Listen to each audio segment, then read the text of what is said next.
नमस्कार, कशा आहात सर्वजण? मस्त मजेत ना? तर चला नवीन एका व्हिडिओमध्ये मी सुजाता आपल्या सगळ्यांचं अगदी मनापासून स्वागत करते. आणि 2 दिवसाच्या पाठीमागच मला असं का वाटत होतं की सारखं गोड खावंसं वाटत होतं. आणि मिस्टरांना सांगितलं, मिस्टर डीमार्टला गेले, त्यांना सांगितलं की येताना मला रसगुल्ले घेऊन या, डीमार्टमधून छान मिळतात.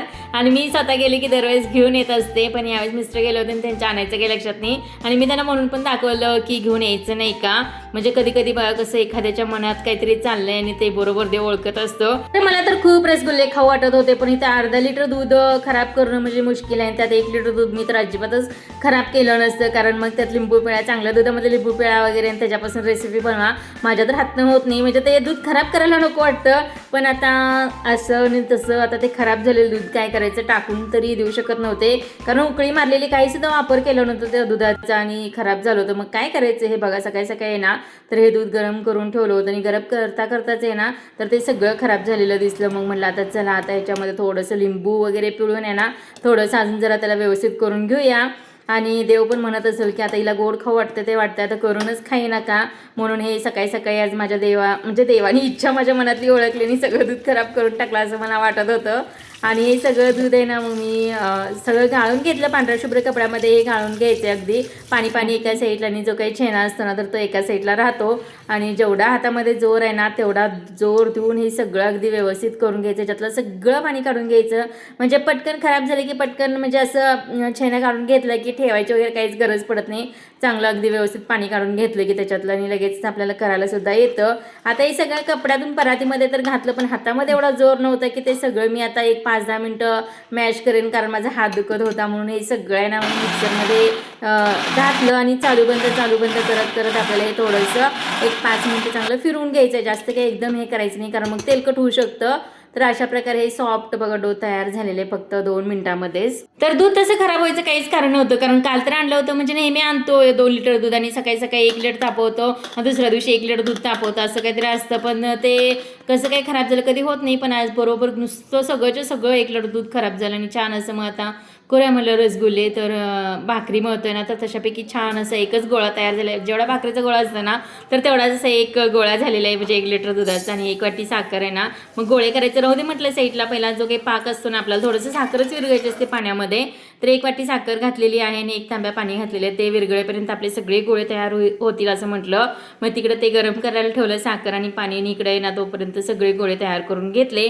पाण्याला अजून उकळी फुटेपर्यंतच माझं काम झालं होतं गोळे करून. म्हटलं चला काहीतरी डिझाईन करत बसूया म्हणून यस असं काढलेलं आहे.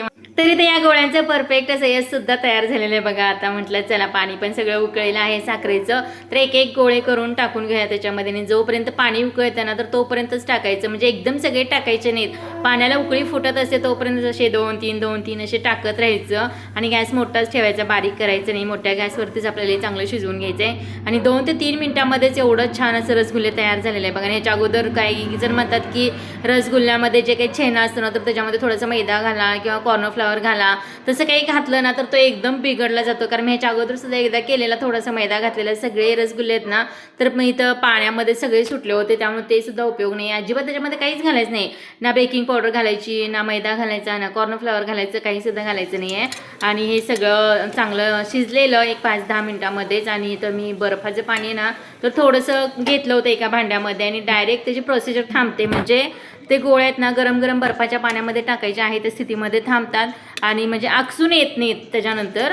त्यामुळे सगळे गोळे आहेत ना इथं बर्फाच्या पाण्यामध्ये घालून घेतलेले आहेत. आणि बघा किती छान असे रसगुल्ले आपल्याला फुगलेले आहेत ना, तर दुप्पट तिप्पट असा आकार झालेला, तर तसाच इथं आकार आपला राहिलेला आहे. अगदी हे गरम गरम होते त्यामुळे अशी जाळी दिसते तुम्हाला. आणि पुढे जाऊन बघा थोडंसं सेट केल्यानंतर इतकी छान जाळी सुटली ना, अगदी म्हणजे बाहेरून आपण हे रसगुल्ले आणतो ना तर तशी जाळी सुटलेली आहे. आणि जो काही पाक होता ना तर तो त्याच्यामध्ये घालून घेतला, म्हणजे थंड झाल्यानंतर पाकसुद्धा ह्याच्यामध्येच घातलेला आहे. तरी 5 ते 10 मिनिटांसाठी आपल्याला फ्रीजमध्ये परत सेट व्हायला ठेवायचं आहे, म्हणजे थंड होतात. थंड झालं ना तर एकदम छान अशी आतमध्ये जाळी सुटलेली असते. आणि बघा 10 मिनिटं सेट व्हायला ठेवलं होतं, आणि रससुद्धा अगदी व्यवस्थित ह्याच्यामध्ये म्हणजे सॉफ्ट झालेलं आहे. आणि छान अशी जाळीसुद्धा सुटलेली आहे, बघू शकता इथे किती छान अशी जाळी सुटली. मग अशी गरम गरम होतं त्यामुळे थोडीशी विस्कटल्यासारखी जाळी दिसत होती, पण आता एकदम जसं काही आपण बाहेरून रसगुल्ले आणतो ना त्याच्यामध्ये जाळी असते तर तशीच झालेली आहे. एकदम छान असे रसगुल्ले झाले होते. तर आता कोणाला वाटणार सुद्धा नाही की हे खराब झालेले 1 लिटर दुधापासून एवढे छान रसगुल्ले बनवलेले आहेत. आणि बाजारातून आणायचे म्हणले की जास्त कॉस्टली असतं, मग जाऊ दे म्हणता एवढा महाग आहे कशाला आणायचं, म्हणून तिकडनं पण आणायचं होत नाही आणि दूध पण खराब करायचं धाडस होत नाही. पण आज सकाळी सकाळी अशी ही दूध खराब झालं आणि देवाने माझ्या मनातलं ओळखलं सुद्धा, हिला रसगुल्ले खायला आवडतात, तर चला 1 लिटर दूध खराब झालेले आता बनवू दे आणि खाऊ दे. मग छान असं बाजार टाईपच असं हे रसगुल्ले झालेले आहेत. एकदम छान आणि टेस्टी झाले होते आणि स्वतःच्या हाताने आणि एवढे छान रसगुल्ले झालेत म्हटल्यावर त्याचं तरी काय कौतुक वेगळंच असतं. सगळ्यांनी घरात कौतुक पण केलं, छान झालेत म्हणून. तर आता या बाउलकडे बघितल्यानंतर कोण म्हणणारच नाही की हे रसगुल्ले घरी बनवलेले आहेत, पण हे रसगुल्ले घरीच बनवलेले आहेत. एकदम छान टेस्टी होतात. तुम्ही सुद्धा जर का खराब झालेलं दूध असेल ना तर टाकून देऊ नका, छानपैकी असं रसगुल्ले वगैरे करा, एकदम छान होतात, टेस्टी होतात. अगदी बाहेरून जसं आपण रसगुल्ले आणतो ना तर त्याच्यापेक्षा सुद्धा खूप छान होतात. आणि जर का तुम्हाला याच्यामध्ये वेलची पावडर वगैरे टाकायची असेल तर टाकू शकता, पण मला नाही वेलचीचा स्वाद एवढा जास्त आवडत नाही, त्यामुळे मी ह्याच्यामध्ये घातलेलं नाही. कधी कधी नाही आवडत तर नाही आवडत, मग ह्याच्यामध्ये घातलेलं नाही. तुम्हाला जर आवडत असेल ना तर घालू शकताय. मला किती छान अशी डिश तयार झालेली आहे आणि जेवढं आपण त्याच्यामध्ये पाणी घातलं ना तर तेवढं ते सोप केले जायचं रसगुल्ले. तेवढे छान असे आतमध्ये जाळी सुटलेली मस्त झाले होते. आणि करतच सेट झाल्यानंतर मी स्वतःच 2-3 रसगुल्ले संपवले सुद्धा असतील आणि भरपूर सुद्धा झाले होते. तर मिक्सरमध्ये केल्यानंतर सुद्धा जास्त आपल्याला हाताने फेटायची गरज पडत नाही. मिक्सरमध्येच फक्त चालूमध्ये तो छैना असा मिक्स करून घेतला ना तर अगदी भाकरीचं पीठ मळतं तशापैकी फक्त गोळा करायचा आणि छोटे छोटे गोळे करून येतात रसगुल्ले बनवायचे आहेत. एकदम झटकीपटी होणारी रेसिपी आहे. तर अशा प्रकारे जसे की मी बनवले ना तर या प्रकारे एकदा रसगुल्ले नक्कीच ट्राय करा, खूप छान होतील. आणि बघू शकते जाळी किती छान सुटलेली आहे इथं. तर तुमची रसगुल्ले करण्याची पद्धत कोणती आहे, कशी आहे ते सुद्धा मला नक्कीच कमेंट करून सांगा, म्हणजे मला सुद्धा कळेल की तुम्ही कशा प्रकारे रसगुल्ले बनवता. तर इथं दूध न खराब करता खराब झालेल्या दुधापासूनच बनवलेले आहेत, एकदम छान झाले होते.